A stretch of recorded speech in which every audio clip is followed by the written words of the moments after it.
This is a post full moon integration. So just to give you a little outline of what we're doing.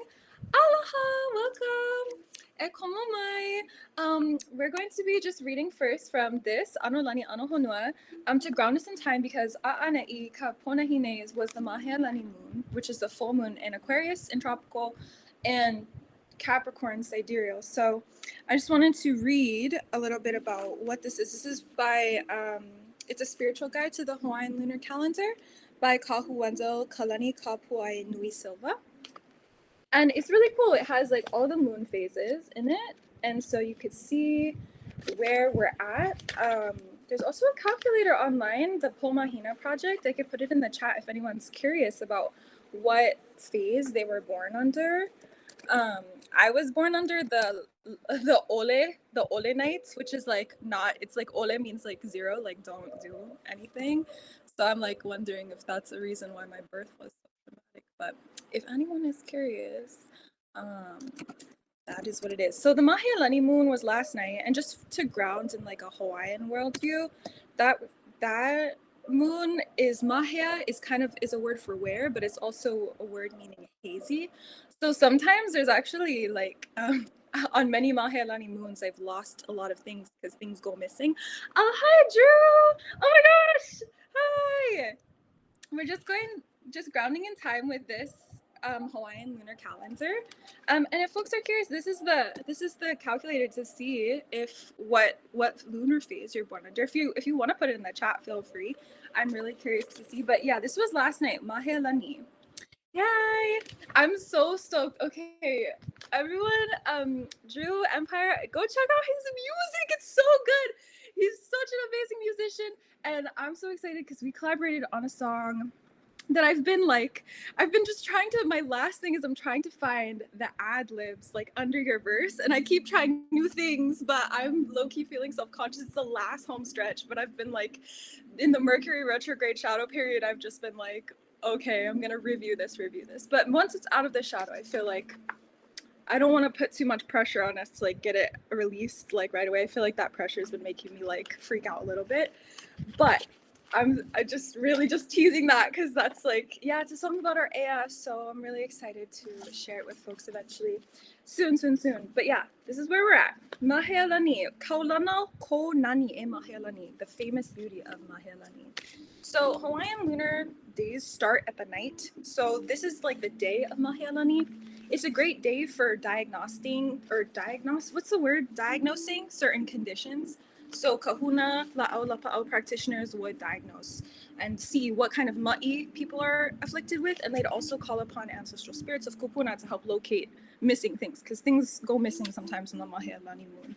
But yeah, this full moon was intense. How has it landed for folks? I'm curious if you want to share in the chat. Feel free to let me know, because it was a lot. It was hitting my 1st and 7th house, so it was definitely a lot of stuff coming up for me in relationships.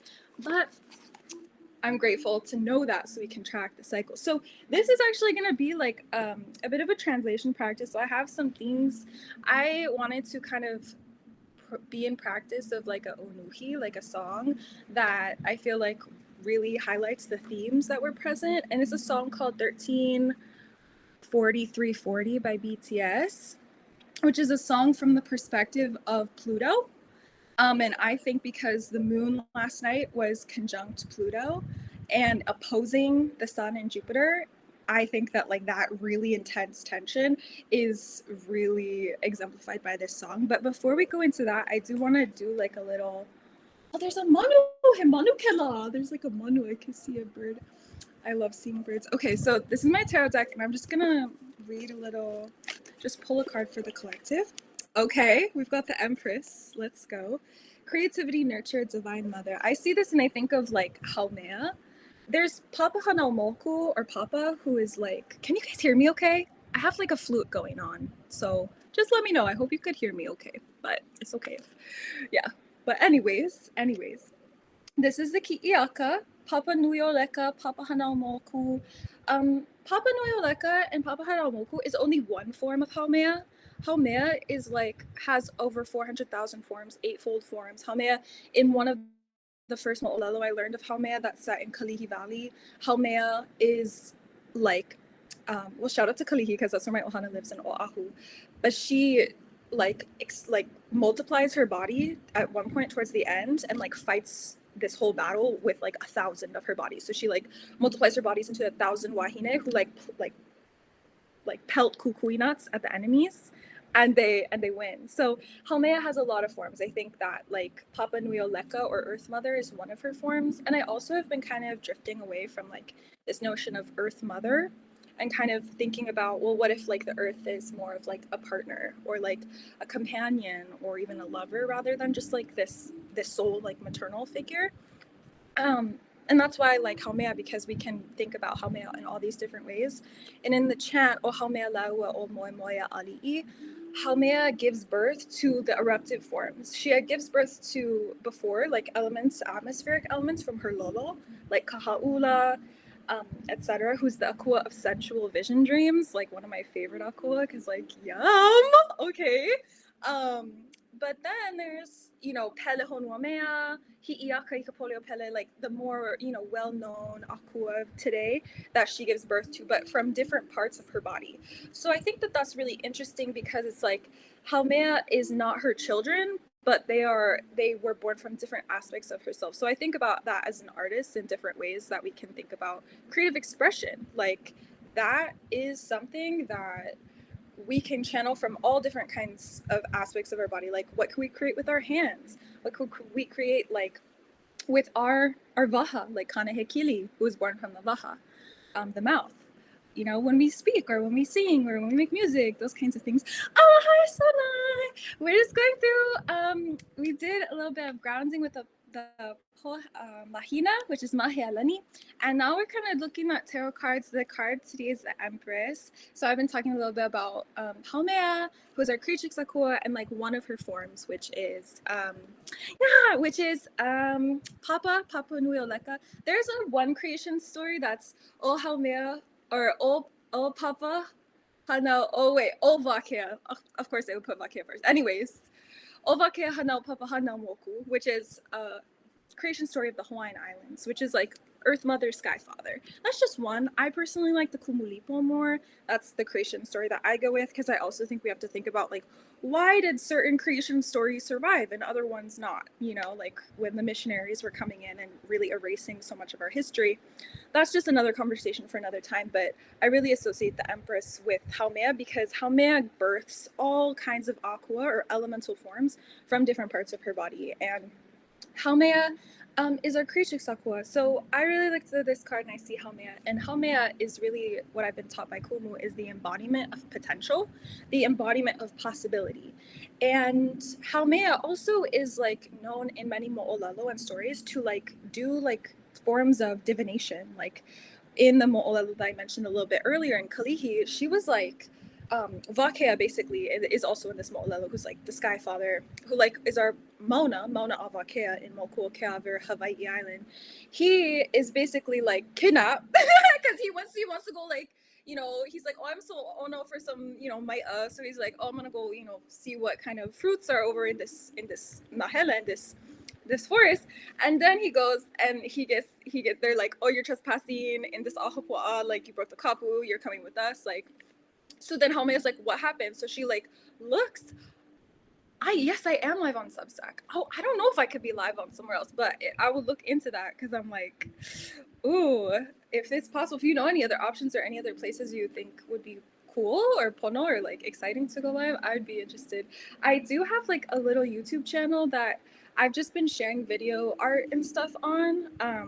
I just posted a note today for like a video diary that I did in Olelo Hawaii that's like 10 minutes, and I didn't have the spoons to do like caption translations, but I put a lot of memes and like images in there, so I think I hope that like that can convey the essence of what I was communicating.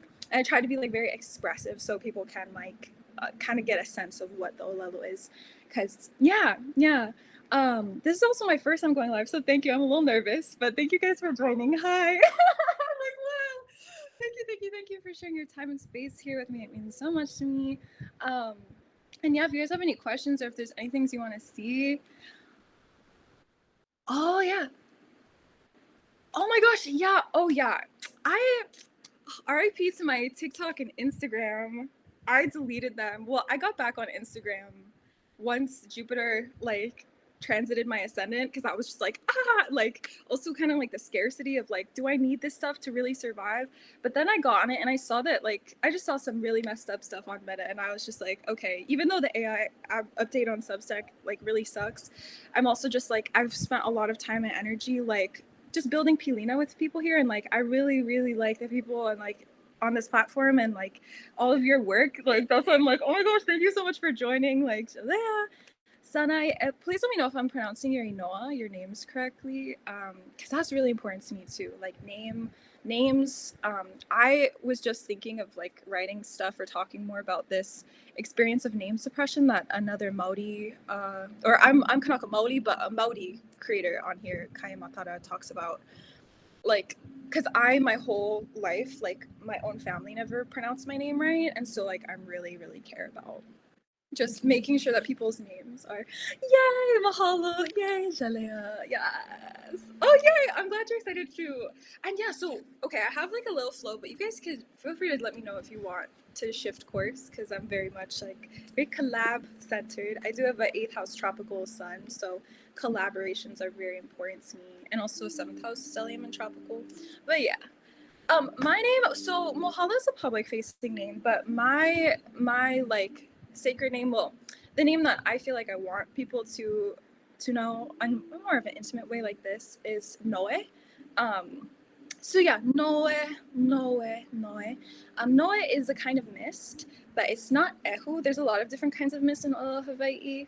Oh my gosh, no, don't no need to apologize. I love like the interactive conversation element. Like that's part of something that I really like because my background's in like theater and performance, and like I think that social media kind of creates this dynamic where it's like actor and spectator, or like creator and consumer, and I really like have a lot of frustrations with that. So I think there's a kind of theater called theater of the oppressed that kind of positions this boundary as like it's not so much a binary, it's like sorry, not boundary, but yeah, it kind of breaks the binary where it's like spect actors, so like you kind of have that middle space to play in.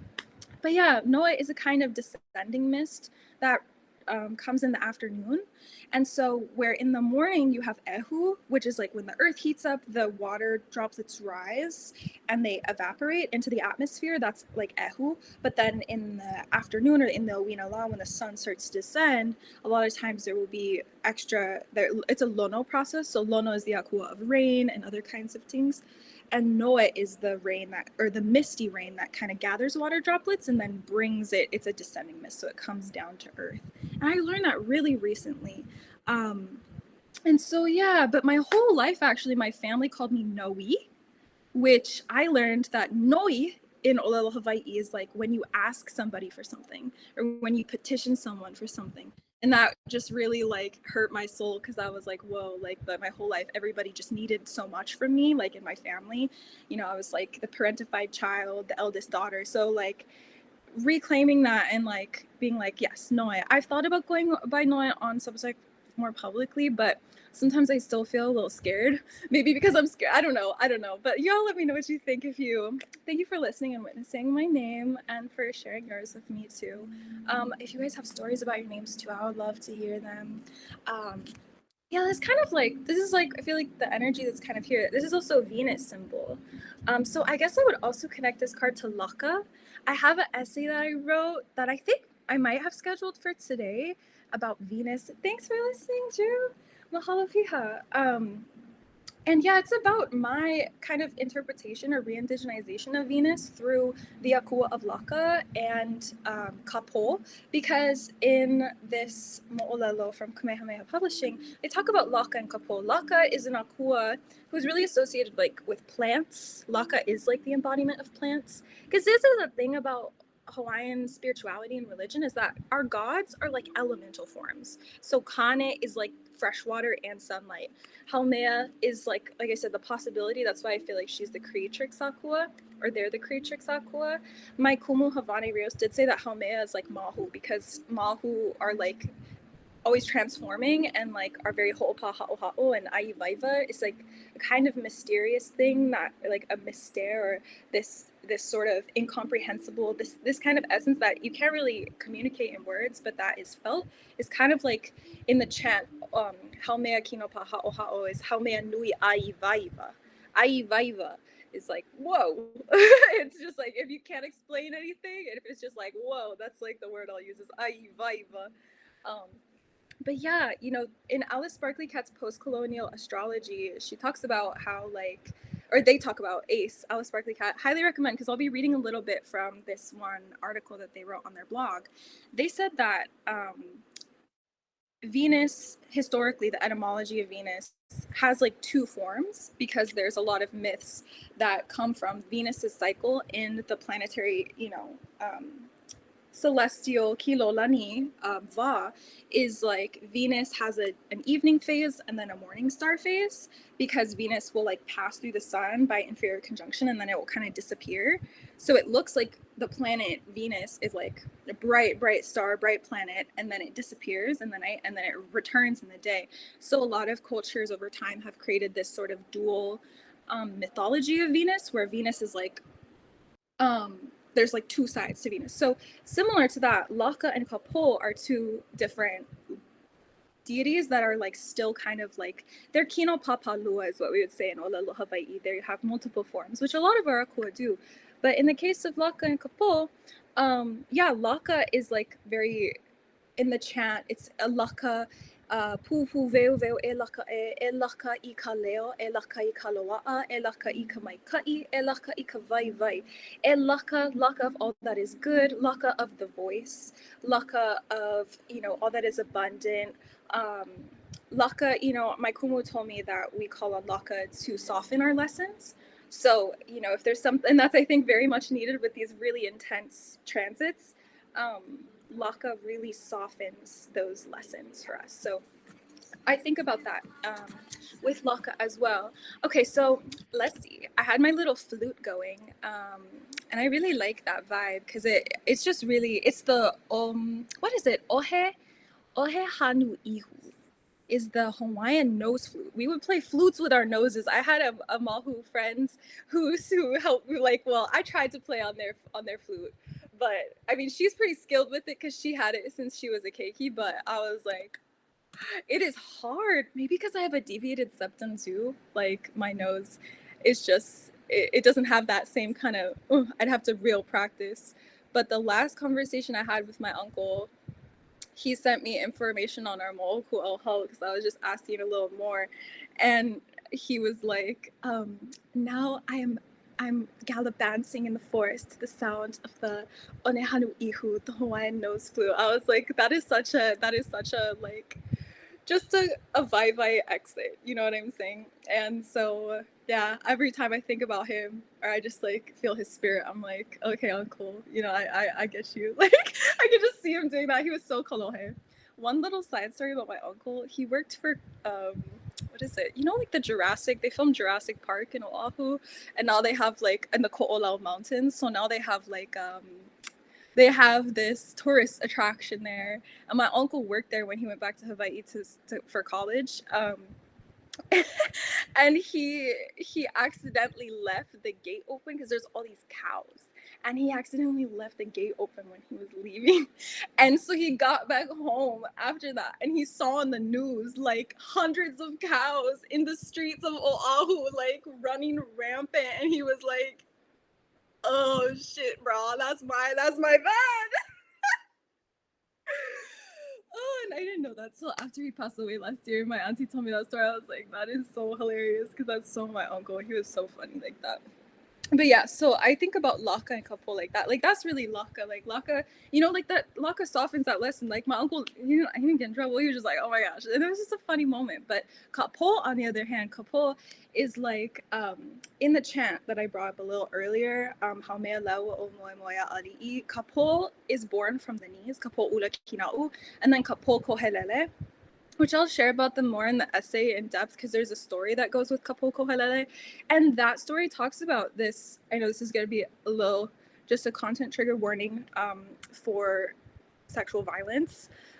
Venus has a lot to do with those themes. Like, if you're familiar with the myth of Inanna and Erishkigal, in this story about Venus in the West and in, you know, this colonial culture as like rape culture, um, there is a story that connects Kapol Kohelele with Aloha Mai Kako, with this sort of, you know, Kapol Kohelele protects Pelehonome in this story from getting violated from Kamapua'a. So Kapol is really like the protector. Kapol is the one that comes in. You know, Venus is like, we talked about Venus having a day phase, like a morning star phase and an evening star phase.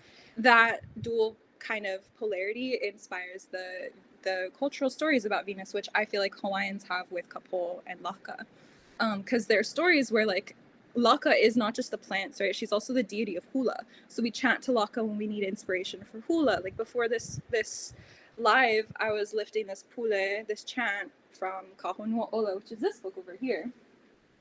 It's Ali Ale Komai, Descend Deep in the Revelation by Pualani Kanaka Ole Kanahele. And the chant that I was lifting was to Laka, Kane, and Ha'ivahina, as well as Hi'iaka. It was the first chant that I actually like learned. It kind of just came through. But yeah, it's a hula kuahu. So when you're chanting, you put a lot of like plants, you know, on your altar. When people dance hula, we have like the leipo'o, and we have like adornments around the wrists and the ankles, because it's just like that is how you show up in the sacred.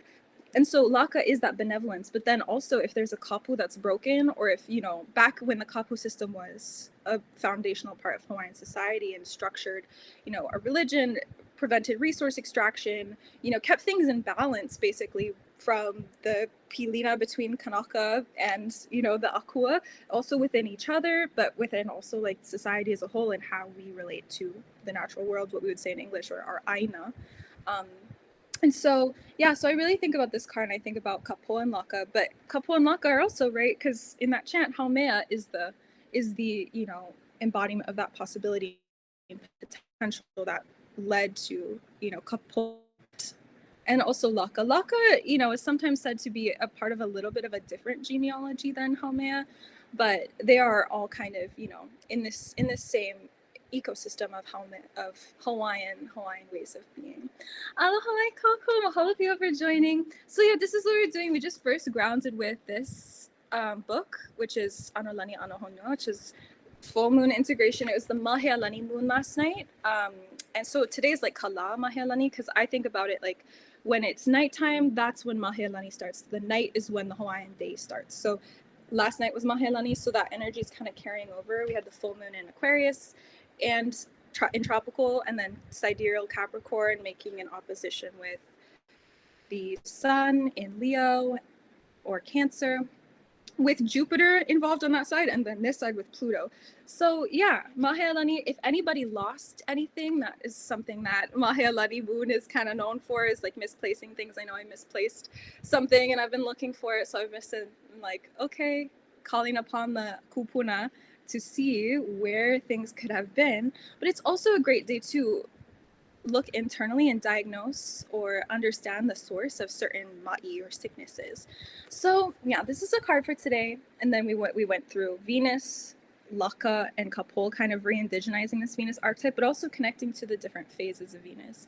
I was born under Venus retrograde, so I feel like I spent a lot of time internally kind of sitting with Venusian themes. And so I like that this card popped out today. And if anyone has any questions or like curiosities, feel free to let me know. I love to talk story, and I love thank you guys so much for let me see. I'm just catching up on the chat. Yeah, Sanai Rain. Such beautiful Inoa.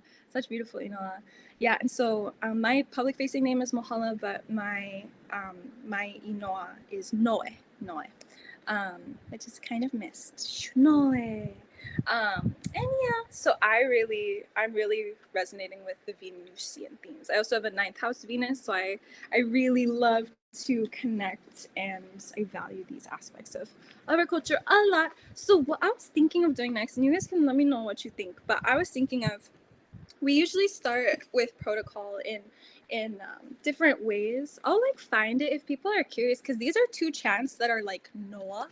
They're like free for anyone to really practice, but they're called Eho Mai and Na El Makua, and they're both chants by um, Edith Kanaka Ole. And these are actually chants that started within hula kuahu, like within this laka kind of mana, ke ano ka mana o laka. And so yeah, I hope that was a piha kind of weaving of laka and kapo. I do have an essay that's coming out. I think I'm pretty sure I scheduled it for today. That kind of goes deeper into laka and kapo, but Eho Mai is a chant that is basically asking for wisdom, for the granting of insight from mele, but mele can be like many things. Mele is not just music, it's also poetry, but mele is also can be hula and dance. So any kind of movement, really, any kind of expression of creativity is what I think. So this is a link to this chant. If anyone who's curious, it's called Ehomai, and that's a shorter one. And then there's one that's a little more it's a little challenging, I would say, because you have to learn more. I didn't learn this chant until like this year, and I've like I didn't memorize it till this year, but because I got to go to a workshop here in Coast Salish Lands with Hummingbird Indigenous Family Services, and there's a really amazing tapa maker here. Her name is Malia Peoples. I'm putting both these chants in the chat if y'all are curious and you want to practice. These are chants that anybody can do. And I'm just gonna do them because I feel like I want to honor the protocols that I've been taught, and I kind of just went into this monologue because I got so excited that people were here. But I did have a little order written down on a list, and I think that the chants are always a really great way to open up this space in a way that practices kapuluha, that grounds it in the sacred. And if you guys want to, I might do this again, and if you feel like joining in the chat, you're so welcome to. And if you also feel like reading along, I know those are videos, so it might be kind of hard, but I'll type it. Eho mai kaike mai luna mai e. O na mea huna no eo o na mele. So it's like asking from the heavens, from all directions, for that wisdom to be granted. And eho mai is like e ho mai. You're calling it in. And then that is done times 3. So this is it. E ho mai kaike mai luna mai e ho na mea huna no e huona mele e ho mai e ho mai e ho mai e ho mai kaike mai luna mai e ho na mea huna no e huona mele e ho mai e ho mai e ho mai kaike mai luna mai e ho na mea huna no e huona mele e ho mai e ho mai e ho mai. Na au makua mai ka lahiki a ka lakau, mai ka ho'oku'i a ka halavai. Na au makua ia ka hina ākua ia ka hina alo, I ka a'akau I ka lani. O kiha I ka lani, o we I ka lani, nulu I ka lani, ka holo I ka lani, e ia ka pula pula o. Ke ia kai a ulu, me noe mā. E malama o kou ia mākou, e ulu I ka lani, e ulu I ka honua, e ulu I ka pai aino Hawaii me mokua honua, me moaulanu ia kea ka honua pau. E ho mai kaike, e ho mai kaikaika, e ho mai kia ka mai, e ho mai ka mau popopono, e ho mai kaike pāpālua, e ho mai ka mana.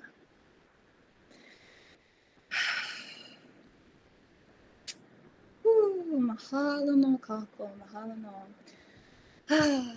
Auna Aumakua is a chant for our guardian spirits. So that one was, we usually do those back to back. And so Na Aumakua is really asking for our specific guardian spirits of the land. And that could be, if you connect to a specific non-human or more than human relative. I know I really connect a lot with Manu, specifically hawks and crows. Mahalo, Julia. Mahalo. Thank you guys so much for witnessing and being here. in the space. Because yeah, I've been taught by my kumu that when we oli, especially when you hear that ee, but anytime we speak, there is electromagnetic frequencies in the earth that when we vibrato like that in chant style, is yes is like really like that is a way of really tapping into those energies. And I think there's like a specific frequency that the earth even like sings at that I've seen.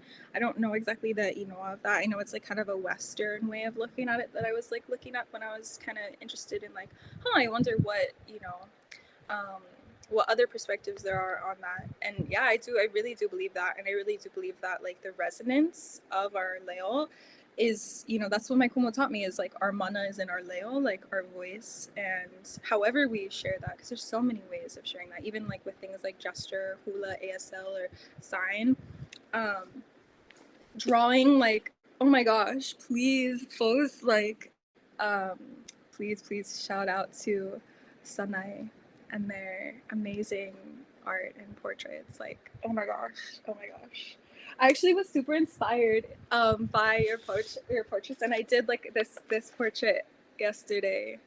And so I'm like, yeah, I don't know. I'm still like, it just kind of flew out, but your portraits are so amazing. And I love that you've been that it's like just such an intimate practice. So I have like a journaling practice, mohala, and I like kind of have gone through and just like ripped up certain pages in my journal and like kind of like made it all non-linear. So it's a little chaotic, but I kind of was like, oh, what if I go through and kind of like piece together the self-portraits that I've done over the years. And I was inspired by you, so thank you so much just for your presence. I'm so glad we got to get connected on this space recently, and thank you so much for all, just everyone for being here. So this is okay. Let's see. So we did the oli, the tarot. I was thinking, okay, let's just I love to do a little bibliomancy with this book. It's Olelo Noel, Hawaiian Proverbs and Political Sayings. And sometimes I'll be asking my kupuna. I'll just be like, okay, omaku, okay, kupuna, like, he hakawana na ite papalua, like, what is the ike, like, what's the thing. Oh, also, I don't think I connected that story of Haumea to divination, but when Vakea gets kidnapped and he's like in trouble and she has to save his ass, she does like a swirling Ava ceremony. She also looks at the clouds and she's like, okay, something's not right. So she does divination in the sense that she observes. She's a Kido. She observes cycles in the skies, in the earth, etc. And then she like utilizes that as forms of guidance for how she moves. So this is what I do. Sometimes the kupuna will read me. I'm like, please stop. Because it's like so funny too, like the ways that Hawaiian will have double meanings. I'm just like, okay, so let's see.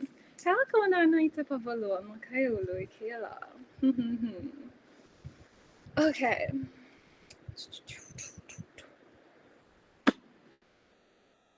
Ooh, okay. He ka ea pulu ole no ka he enalu. Okay. He ka ea he ka ea. I like to like think about like the motion of certain things with Olelo Hawaii, like he ka ea pulu ole no ka he'enalu. He'enalu is surfing. So an expert on the surfboard who does not get wet. Praise of an outstanding surfer. Okay, so like I think that connects to like these really intense celestial cycles and waves that we're all like dealing with. Like I've been listening to the astrologers of this week being like, this week's fucking intense. And I'm sometimes like, okay, sure, white ladies. Like, cause I listen to no shade to the like Chani, Nicholas, Jessica Vanyadu, and then there's also Dr. Bhairavi, the Sky Priestess, on here as well, and Star BB on here, and Key the Reflector's Path, who I really root in, especially with like sidereal and like decolonial astrology, but just for like the tropical kinds of themes. But I was like, no, it's intense as fuck. So that is I think where we're trying to. That's why I was like, I want to come in here and do this live to see if maybe we could, kokua each other and support through these really intense waves. So, Hekai Ae Pulu Ole no Ka He'enalu, an expert on the surfboard who does not get wet. Praise of an outstanding surfer. Yeah, I really want to learn how to surf. Yeah, so much beauty in the chaos. And that's what I think another thing that like it connects me to the themes of like um just like eruptions in general and like the creation of new land that's symbolized by Pelehonoame and Hawaiian um spirituality, which is like Haumea, or yeah, that's why we have the Kanawai of Pele too, which I want to talk about. I wrote a little mele about it because I was like burning alive in my apartment as a disabled person, and I'm like trying to figure out, okay, what do I do? Because it's a whole mana'o of like just trying to stay housed, like being estranged from family and like figuring stuff out, and just like, you know, year 6 of almost like complete isolation, like is intense. But I'm grateful to have had like Chief Seattle Club here who helped me get housed after I had to like, it was a whole thing, you know. Oh my gosh. Yeah, no, my mom once, yeah, especially on North Shore. Do you know which island did you go to? I only been to Oahu, but I really want to go back to Moku Okeawe, Hawaii Island, because that's where my kupuna are from originally. I know, I'm like, I want to surf too. I really want to surf too. I feel like there's so much that the water can teach us when we're in the vai, whether there's big waves or not too. Because yeah, North Shore, yeah, North Shore. My mom one time she went surfing. I watched her go with my papa, my kupunakane, and I was like, oof, yeah, those waves are intimidating though. So I don't blame you because I did not. Oh my gosh. Yeah. And you know, on North Shore, there's actually, I love this book. Shout out to Christiana Kahako Vila. I got to interview her at my last job when I was working at a native radio station, which freaking did me and my coworkers so dirty because there's so much white supremacy bullshit in that, in those spaces. And like, luckily, like me and my coworkers organized and we put up a really good fight. But because we dissented against like, you know, really toxic and harmful leadership, like they kind of saw us as like a threat in a way, so we weren't welcome back, which really sucks, even because we were promised we would get to come back, but no, they didn't do that. So I've been low-key like just grieving that feels honestly worse than a breakup, because I was like, dude, that was like my dream job. Like I got to have a radio broadcast and just listen to music, you know, and interview with these artists. So I think through this grieving process I might kind of come back to that if folks are interested. But I got to meet this amazing Kumu, Christiana. Yeah, it was really terrible. It was really terrible. It was like the biggest betrayal because I moved up here for school and then I got that job right out and I was started as an intern, and then I worked there for like 3 years. And the whole time I never really even got like feedback or support from my supervisors. So I kind of felt like I was surfing alone, you know? And it was hard. I felt like I was facing those big waves without like an instructor, you know, like they teach you, like, you know, when you go surfing, like you said, Julia, you have like an instructor with you, but it was like I was trying to, you know, and all of the hulihia by myself. Yeah. And also I felt sad because like I love to make music. Since COVID started, I've been making like just my own music from like, you know, just my computer, like YouTube, like free non-for-profit kinds of beats. And like I play some guitar, and I've got, you know, I met some uncles at like vending when I was working there who gave me that guitar that I have. He sold it to me for like $30. I was like, Uncle, are you sure? He's like, yeah, name it Brad. I was like, I don't know. And he just gave it to me. It's super cheap. And I feel like it has a lot of good medicine in it. And then my kupunakana, my grandfather sent me an ukulele for my birthday from the money that he got from my uncle's passing, which is just like so messed up. Like, oh, there's so much we could talk about with that, but you know, still, I'm grateful for that ukulele, and I feel like mele is medicine, and so I really wanted to also like feel like supported as like an artist myself, but then I felt like no one really took me seriously because I was also like the only the only femme, you know, the only woman, and like also it's just messed up. Like all of the kinds of colonial stuff like is still present in Native communities, but like a lot of times we feel like we don't want to talk about it because we feel like it'll divide us even more.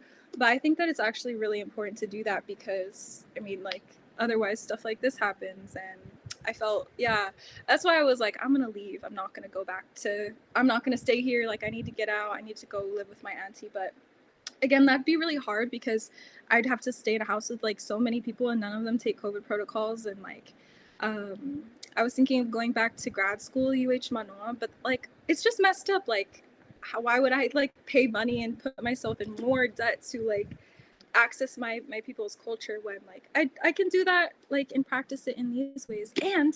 And I had a meeting with an auntie who's like started this grassroots org of Hawaiian diaspora, who did these workshops, who taught me about the story of Haumea and the journey of Pele from Kahiki to Hawaii as kind of metaphors for Hawaiians in diaspora.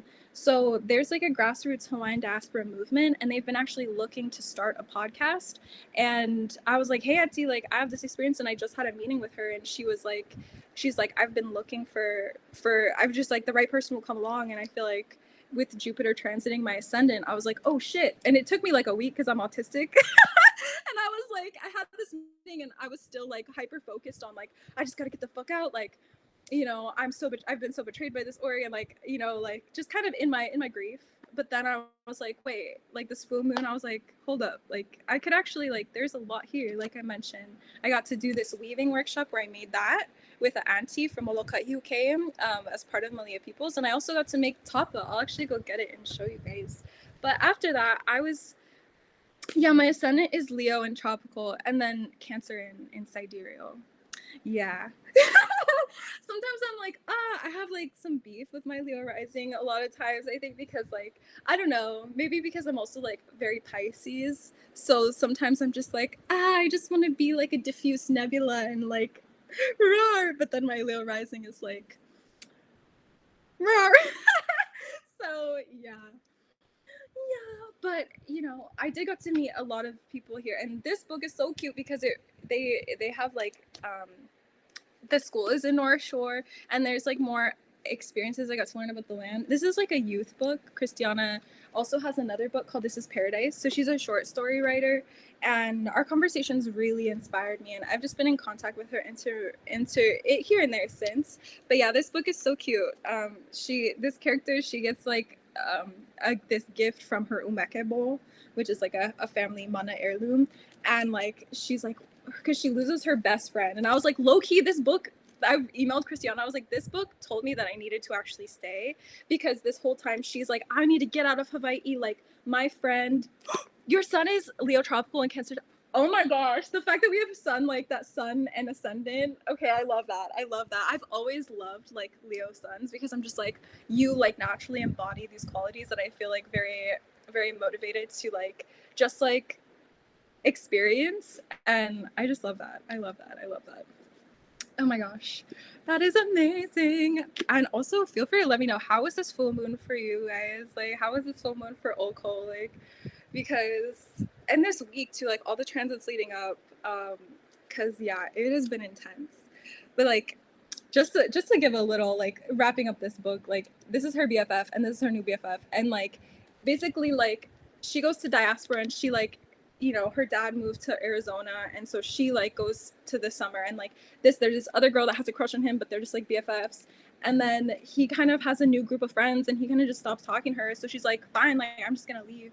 And one of my coworkers last year became like my bestie, and he actually introduced me to BTS, which is a song that we're gonna listen to, which is 134340, which is a song from Pluto's perspective, and I think it's very relevant for this time. And then kind of like just kind of go through an unuhi, like not the full translation, but just like some key words maybe. And then like talk about, if you guys are interested, I was thinking of maybe going through like from like a perspective of like, what is the story saying, and like what ways can we maybe apply this to our own lives, and what lessons could we learn from this song. But yeah, in this, she's like, I'm gonna leave, but then she realizes that like she has kuleana, and that, you know, she has this whole like beautiful Hale with her tutu who really needs her, and her tutu would be alone. And you know, I think about that. I think about like there's Kanaka that I've met here who would be alone, and like, not that that's my reason for staying. Sometimes that feels like the reason why I wanted to actually leave, but like, because you know, there's complicated things, that these relationships are complicated, you know. But the fact that like, you know, I was like, am I moving towards something? Oh yeah, her name's Christiana Kahakovila. I'll put her in the, I'll find like her website. She's so amazing. She's actually the director of creative writing at UH Manoa. Oh no, is anyone else's video a little grainy? Because I think I have a lot of tabs open, so I'm gonna close them. That's probably my bad. I'm sorry. Um, yeah. Also, my computer is a little bit. It's secondhand. It's refurbished because I had to tech things. But yeah, so let us see. Yeah, I was thinking maybe we could just like take a little break and I'll play the song and then I can read some of the lyrics and then we'll just kind of talk about like what is a song. But I was never really big into K-pop or like BTS or anything like that. But then I read this part by this is actually posted during Pisces season, the day after my birthday. I'll put it in the chat for folks who want to read it. But just like when I came across it, I was like, yeah, that makes sense. Like when I got into BTS was like when me and my friend got fired, and we got fired for like the silliest, ridiculous reason. It was obviously because the people were jealous because we, like I said, we were kind of abandoned, so we just started collaborating and being like supporting each other. Like I had an interview with Christiana and they helped me edit it because before I was like doing all the editing and doing all the things myself, so they helped me edit it and we collabed on like the blog posts and things like that. And like yeah, they didn't like that and it was a whole thing. Like I won't get into the tea. If people want it, if you're wanting the whole like drama, I can share it, but if not, I'll save it for another time. But yeah, I've never really considered like just like the kulana or the kuleana, like what the role or responsibility of a fan is.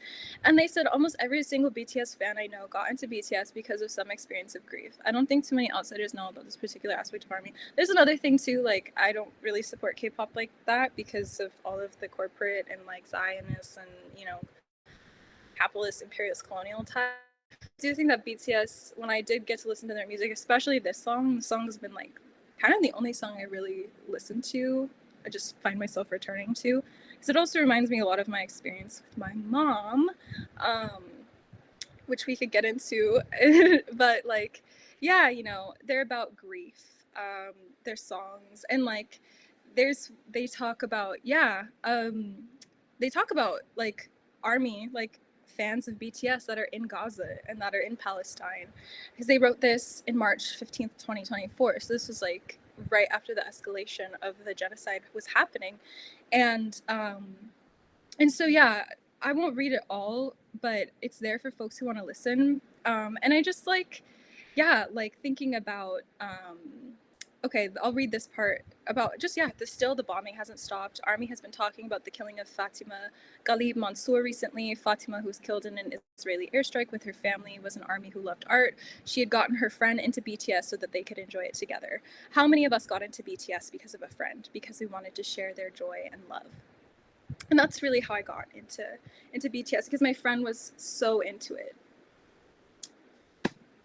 Oh my gosh. Yeah, well, actually, no, I don't think they have a song addressing it, but I wish they did. Honestly, I wish they did. But I think that this song could have applications to it because it's about from the perspective of Pluto being like, you forgot about me. Like, it's about this, like, this taking away of Pluto from the status of like a planet and like,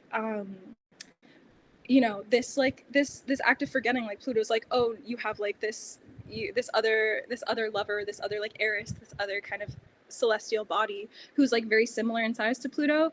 And so it's kind of like, I think, yeah. I don't know. And that's why I think that, I don't know, when we can like maybe like explore like Haumea, like the possibilities of like, okay, I know BTS is like, I don't know, I was like, do I really want to do this song? I'm still kind of iffy on it. Like if people want to go a different direction, I'll totally like change course. Because that's like a part of, I think like surfing and he'enalu and navigation in general, which I think is a reason why I'm drawn to astrology, because like I think about how my kupuna, like in the vast expanse of Moana Nui Akea, it's a huge like ocean, and like you're just by yourself and you don't know if you're ever gonna find anywhere, but you have to like really cultivate a deep intimacy with the stars. And that's also why I kind of like sidereal, because it's like fixed stars, Okay, sweet. Mahalo, Julia. Okay, I'll do it. I'll just play the song, and then we can kind of go through, like what are they saying? 13 is a significant. Oh, I'm curious why. I love numerology as well, and I'm a life path 11. If anyone is into numerology, and if you want to share, you don't have to share what it is. No, if no need or no want to. Um, but yeah, 13. I think about too, like when I think about numerology too, like 13, the numerical, like when I add it together, it's like four.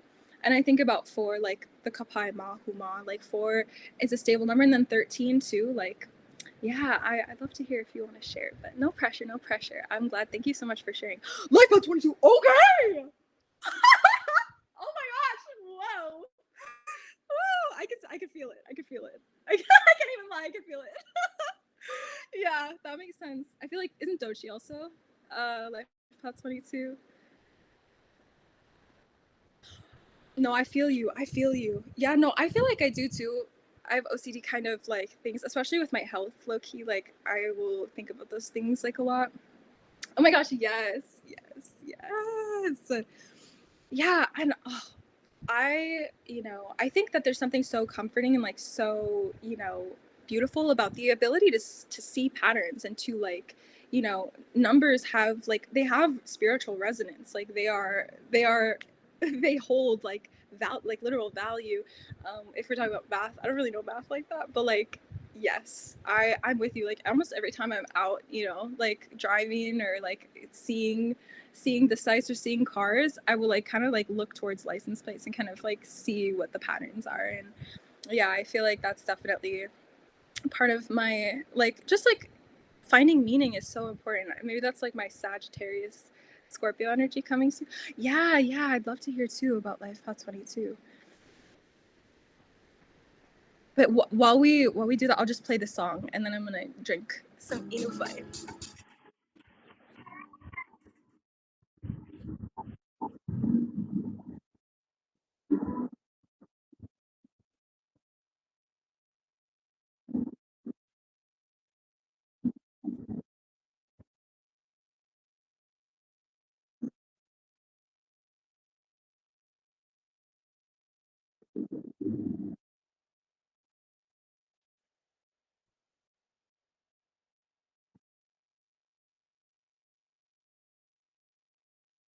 Oh no, okay, I was gonna ask. Okay, let me see. Hmm. Let's see. Can I screen share? Okay, okay. Let's see. Maybe.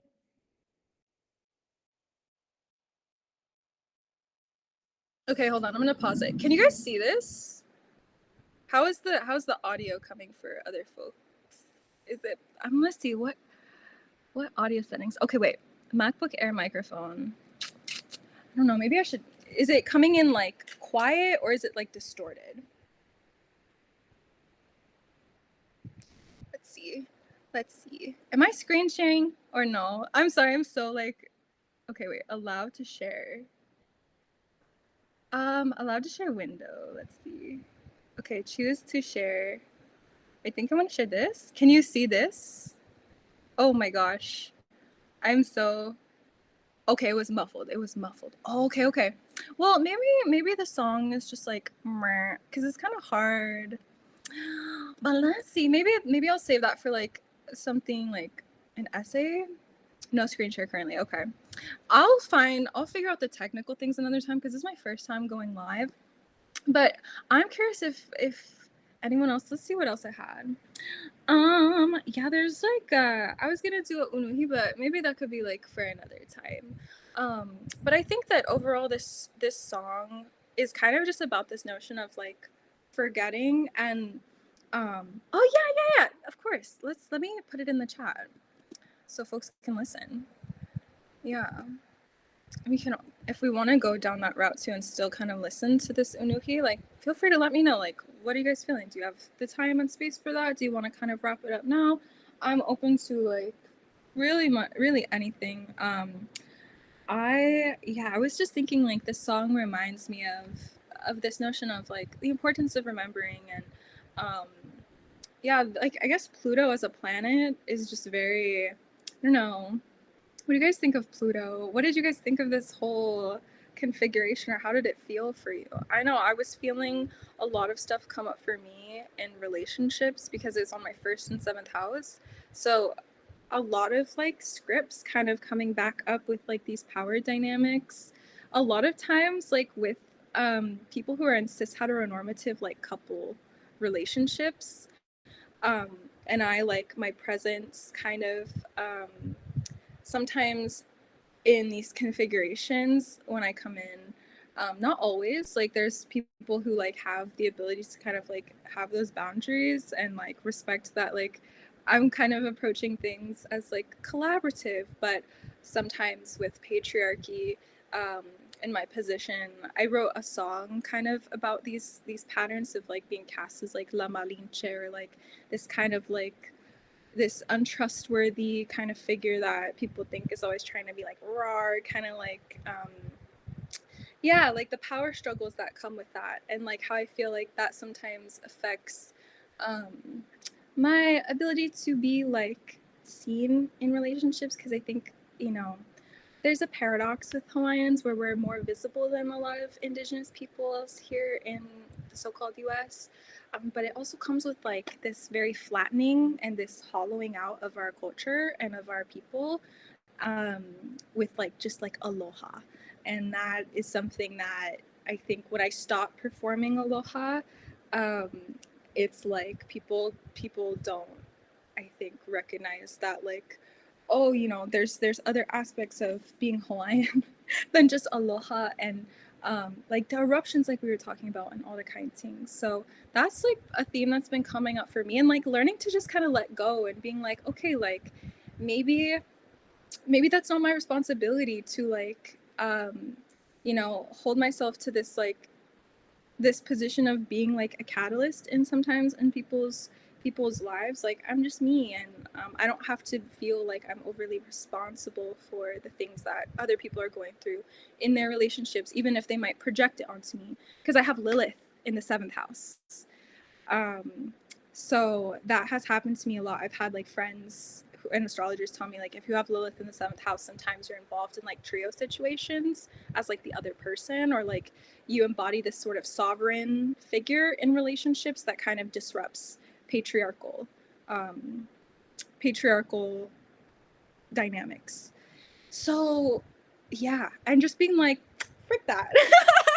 Like it's just what it is. And so yeah, but and also just like not letting people you doing Gemini? Oh my gosh, mine is an Aquarius. So the oh my gosh, the air signs. Yeah.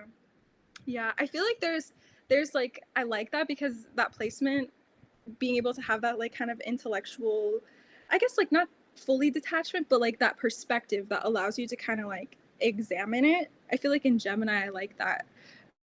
Yeah, yeah, because you're like, okay, spiraling. But that is like their spiral, and I'm gonna spiral inward into myself, into a creative expression, which is very like Sun, Leo, Jupiter, and I feel like an expression of this new thing that I'm trying out today. Lindsay! Oh my gosh! No! Yes! Everyone, this is Lindsay. Lindsay, thank you so much for being here. Aloha mai. Lindsay and I go way back. Lindsay is like, honestly, like my, through all this time, Lindsay has been like who I consider like a one, if not the only, true friend. Like she, aloha Lindsay. This is, we've been talking for about an hour. You did not miss anything, I promise. There will be more. I really want to talk story with you and catch up. We've just been going through like different things like the mohala moon. We were gonna listen to a mele. We did some chanting, just talk story about the Empress tarot card, which was the card that came up, and like the connection to Venus, Laka, um, and couple who are like the re-indigenized kinds of things. So this is what it's been for Miss. And then we're just kind of talking about like the transits. It was the moon and Pluto together, and then the sun and Jupiter in tropical Leo, and then Aquarius, and then sidereal Cancer and Capricorn. I really like Key the Reflector's path on Substack for sidereal transits, because when I think about the sidereal story, because that what I was just talking about with the Lilith configuration, that is kind of present in my sidereal chart too. I do still have Lilith in the 7th house, but it's in Capricorn, and so yeah, I think that like Key was talking about Capricorn as like in a sidereal perspective as like land back, indigenous tradition, stewardship, and then Cancer as like this this emotional current of, and the Queen of Cups just popped out here. Yeah, so like I feel like this is very Cancerian. I'm not sure the exact Tican of this, like technically speaking, but I mean she's like the ali'i of the Vai, you know, she's got her foot here in the on the shoreline, and yeah, I feel like that, you know, I really resonate with that being like more of a Cancer rising. But yeah. Mm-hmm. Just that feeling, because I think when I come off as like a tropical Leo rising, people are like, oh, you just like, you know, there's the stereotypes of Leo of like, oh, like, you know, you want attention, you want this, and I feel like in this economy, like maybe a little, please. I can't lie, but just for survival. But it really comes from this deep internal core of just like feeling like the expression of emotion is really sacred, and to be able to feel. That's what I think drew me to acting and theater in the first place, was like the learning how to feel deeply and learning how to more deeply be in my body. And I think that yeah, that is like that feeling, and that is, I feel like that's one of the most beautiful parts of being alive, you know, the ability to feel things, to feel emotions, and then to be able to do that in a safe container. I think that's like the biggest thing that there's a lot of, and I know Lindsay, like we could talk a lot about the messed up kind of institutionalized oppressive dynamics that exist in like educational theater, institutionalized forms of theater, the anti-Black and racist colonial roots of like American theater to begin with. And then, you know, when I was thinking about the word for theater in Hawaiian, which is hana keaka, all the different kind of definitions that aka has, even with the kuahi'i aka, who is the youngest sibling of Pele, in our mo'olelo hi'i aka i ka polio Pele, there's like aka is like a shadow, it's a reflection, it's also like the embryo at the moment of conception, like the joints of the ankles and the knuckles and the spine. It's also the stalk of a tarot. So when I think about that, I think about like the core meaning of like what it is like embodied forms of storytelling, and when we can deconstruct and decolonize and bring like anti-racist and decolonial values to our own like embodiment, I think that is, yeah, that I think is where a lot of medicine can live, which is why I thought this song would be cool. So I did put it in the chat if people want to listen, and maybe we could, you know, meet up again sometime and like kind of talk about this or another song. If people have music recommendations, please feel free to put it in the chat. I'd love music, and if there's any songs you want, or yeah, also Sanai, I love what you said about the Master Builder 22 numerology. That is so cool. And I don't really know super numerology like that. I know 11 is like, I think it's like, I've heard Key talk about like, I don't know, I gotta look more into it, but I know 11 is sometimes seen as like very intuitive, but sometimes like you have challenges with that. So I definitely feel that sometimes. But yeah, that's amazing and amazing. I'd love to just connect with all of y'all more. Thank you again for spending your time and space here. Yeah, yeah. And yeah, I think that's kind of, I feel like I'm feeling like a completion of the cycle, of the circle. I feel like we're kind of circling back. Thank you. And yeah, if anyone has any questions or like insights or emojis or vele, I'll just like stay on for a little bit, and let's see if there's is there another form of like, okay, actually let's see.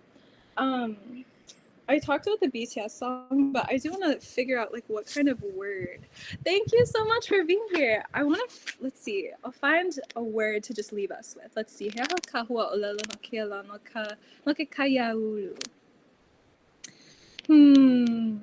words, the word for word in Olelo Hawaii is hua olelo, and hua is like a seed, but it can also be a flower or a fruit. So I think that that's a really beautiful way of thinking of words like seeds or flowers or fruits. So let's see. Oh my gosh. Okay. I came up right to this, which is kilo. So I think that really sums it up. Kilo is a stargazer, a reader of omens, a seer, astrologer, necromancer, a kind of looking glass to watch closely, spy, examine, look around, observe, forecast. Yep. So that is the hua olelo. So we kind of did that today. We did some kilo kind things. Yeah, mahalo piha everyone for being here. Jalea, Sanai, Drew, Lindsay. I call him my kako. My chat isn't letting me go back and see. But to everyone here, mahalo nui kako. Mahalo nui e malama pono. Lots of blessings. Yes, planting almonds. Yes, many blessings. Yes, loving these emojis. Beautiful. Aloha aku, aloha mai. Giving my aloha and compassion to all of you, and I'm so grateful for your presence and reciprocating that. So deeply felt. Mahalo. I hope everyone has a beautiful rest of your day. I hope that the integration of these full moon energies is able to just like land in your body, mind, heart, spirits with ease. And yeah, lots of hydration, staying hydrated and staying cool, staying nourished if we can. Yeah. Yes. Ayo. Yeah. Ahuiho. Aloha, right, Damien. Oh, please. I would love to. So thank you so much for joining. We were just actually closing up, but there will be a recording of this video on this live. We did talk about the hua olelo of today is kilo, which is like seeing, astrology, an observer of omens, necromancer. So we went through tarot. We talked about this from this book, Anolani Anohonua by Kahu Wendell Kalani Kapuai Nui Silva. For the Mahilani moon. So let's just ground with these two moon cycles actually before we hele, so we could just like offer this perspective. So this is the Mahilani moon. This is where we started and we'll kind of finish there. The Hawaiian day starts at night. So last night was Mahilani. So I feel like this is the Mahilani day phase. So Kaulana Kaunani e Mahilani. Famous is your beauty, Mahilani. It's a great day for seeking, finding, diagnostics, funerals, and planting. It's not such a great day for doing exactly like healing protocols or, new projects or hiding objects, because this is a day where things might go missing. So if you have some things that have gone missing, this is probably why, because Mahilani is a moon where, we would have to call on some kupuna to be like, where is this thing? So I actually am going to do that later because I misplaced some stuff. And then ikala apopo tonight for folks who want to kind of be prepared for what tonight and tomorrow is. It's kulu. It's the kulu moon. Kapo kulu I keyapo. So kulu kavai maka uve kaopua. The tears fall, the clouds weep. Kulu is like falling, the falling of tears. So kulu offers an opportune time to contemplate the anolani and anohonua, spiritual and earthly nature of the akua, gods, to explore the reason for existence and to discover the true purpose of life. Hawaiian kahuna considered kulu a good night for soul searching, introspection, self-analysis, and to affirm spiritual relationships to the celestial unity of the cosmos.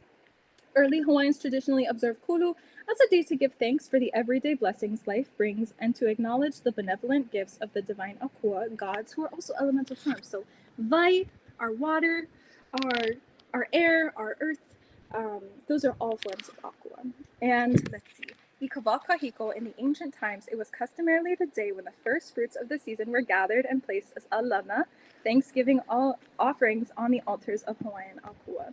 So yeah, great day for Thanksgiving, gratitude, introspection, meditation, soul searching, and fruit offerings, which I love because we just kind of are closing out with the hua olelo, with the word, which also means like seed, flower, fruit of kilo. And so this was a practice of kilo, which is also one of the hana of mahu. In the chant Kapai Mahu, there's kinohi, kahaloa, kapuni, and sorry, I always get the order. Kapai Mahu, kinohi, kapuni, and then kahaloa. So the chant goes, Eala e kapai mahu hu'ihe o keia iva iva. Kapai mahu hu'ihe, they gather the things that are aiva, things that are mystical and that you can't really translate or comprehend, but they still gather in a net. And then kinohi, la'au kahea mauliola, that's a process in oihana lima lima with the healing arts, where you go into a trance or meditative state and you call upon the name of a specific akua or almakua, or kupuna of an ancestor who can help you to diagnose if there's an affliction you're dealing with, if there's something that's challenging, you can call on them and they will guide you. And so that's what Kinohi does. And then Kapuni is Kahuna o Kapo ki Kilo.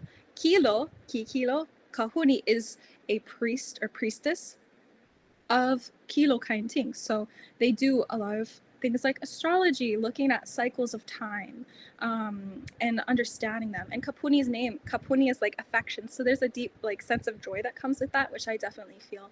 And then Kahaloa, who is a kaula, Kane me Kanaloa. Kaula are like prophets, seers. A lot of times Kaula and Haka, mediums and oracles, prophets were Mahu and Wahine, because it's seen that, you know, Mahu can exist not just between Kane and Wahine, but between the celestial realm and the terrestrial realms, and also in between, you know, Akua. And that's another thing that came up for me with this full moon is like, I feel like, you know, I have a lot of frustration with Mahu being positioned as in the middle, because I've been in the middle a lot. And the thing about being in the middle is a lot of times you fall through the cracks and you're left kind of unprotected and kind of things like that. So I'm wondering about how we can maybe recontextualize that position of Mahu as maybe not being in the middle, but being in between different ways. I don't know. That's just some thought. It's not fully kind of blossomed yet, but those are some seeds. And so I bring that up because that's really, you know, my kulana, that's one of my roles is as Mahu, and like my kulana, how I live that out is through these kinds of practices, you know. And so mahalo again, everyone, for being here. I'm so grateful to share our sacred time, space, and energy together. I hope this was nourishing. And if you have any feedback, feel free to DM me. I would love to just connect with you more. Yeah, and I'm just so grateful that we're all here. I know things are hulihia, it's the times of upheaval, but I know we can he'enalu, I'm so inspired by you too. That means so much. Mahalo nui, mahalo, mahalo, mahalo. Mahalo piha, mahalo piha. Yeah. That's he'enalu ika hulihia, oh yeah? Just surfing, learning to surf on those waves of upheaval, and even just learning how to float and trust that the vai will hold us. That's something I practiced last year because I'm not a very strong swimmer at all. So just kind of staying in that shallow where I know my feet can touch, and just saying if I could go a little bit past where my feet go and still keep that psychic or that mental thing of trusting, like, okay, the vai will hold me, the water will hold us. So I think, you know, with the sidereal Cancer, Jupiter being there in its exaltation in sidereal, knowing that even though the Western time is a little sped up and we're in Jupiter with Leo, if we fall back into sidereal, I feel like that helps me realize, okay, there's ancestral cycles, and that exaltation of Jupiter will hold us. Also, a little tidbit before I leave, I actually did some synastry with one kupuna whose name I start chanting my genealogy with, and because I have their birthday that my uncle found when he went back and talked to our elders and did the kind things for Mokuaho, and their Jupiter is actually in Cancer on my ascendant, and their Venus and their Sun are right on top of my ascendant, which I was like, because I had connected with this kupuna before I even knew that, and the fact that like they have the benefics like right on top of my ascendant is just like, it shows me that like the kupuna are with us, even if we don't have, I know it's a kulana, it's a privilege and a responsibility to access that kind of information. And I hope that I can encourage, even if we don't know that, to trust that there are ancestors who are like many generations back who actually have these very, you know, astrological, but also, you know, deeply interconnected pilina with us. That astrology is one way of articulating in English, but if we sense into that unseen, oh yeah, I was like, whoo, that they're here with us. And the unseen, you know, trusting in the unseen. That's something that Kumupua Case talks about. And in an essay that I have coming out today, there's a video with Kumupua Case, who's the Makuahine, the mother of Havane Rios, who actually taught me Oli and Pule in Akahi Papahonoa Me with Hale Haumea. And she and they have been a huge like Kukulu and Kahua for our Kukia Imona movement, the fight to protect Mauna Avakea from desecration from a 30-meter telescope, which we're still trying to do. And there's a lot. There's an amazing documentary about it. There's also, I'll just put it in the chat if folks are interested in. There's a lot that's on the Mauna, but actually, you know what? I'm going to, let's see. Yeah, no, I'll just leave it there. But if you want to check out the essay, it will be published in the link to Pu'uhuluhulu, which is a university. They had so much on the Mauna during that time. It was right before COVID happened. And when COVID happened was when everyone actually had to leave. So it's just like this really pivotal time for Hawaiian resistance movement, and it was really successful too, but not without, you know, a lot of heva. You know, we had our kupuna laying down on the road, being arrested. We had people, you know, chained to the road, you know, to block the TMT vehicles to come and, you know, try and build on our Mauna.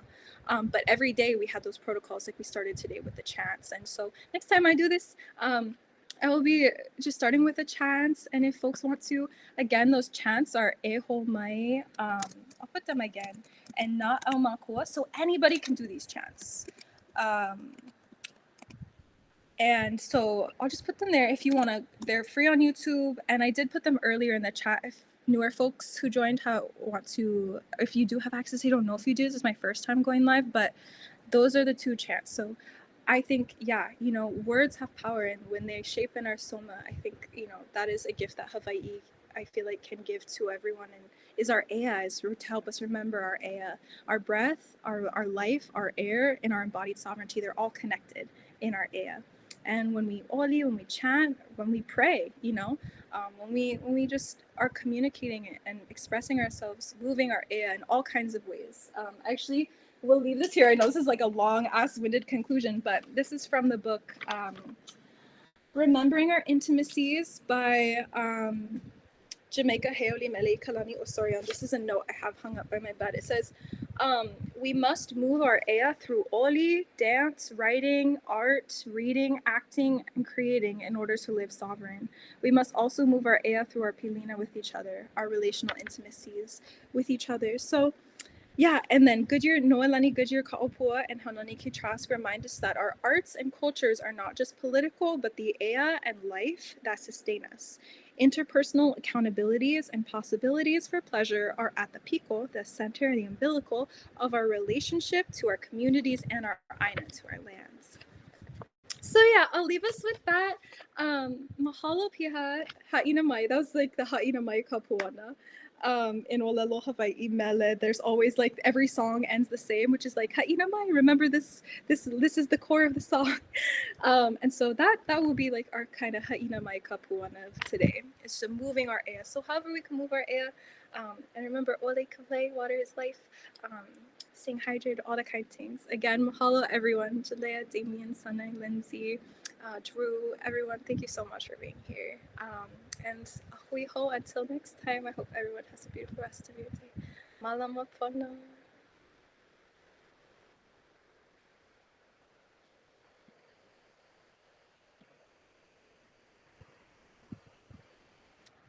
Yeah.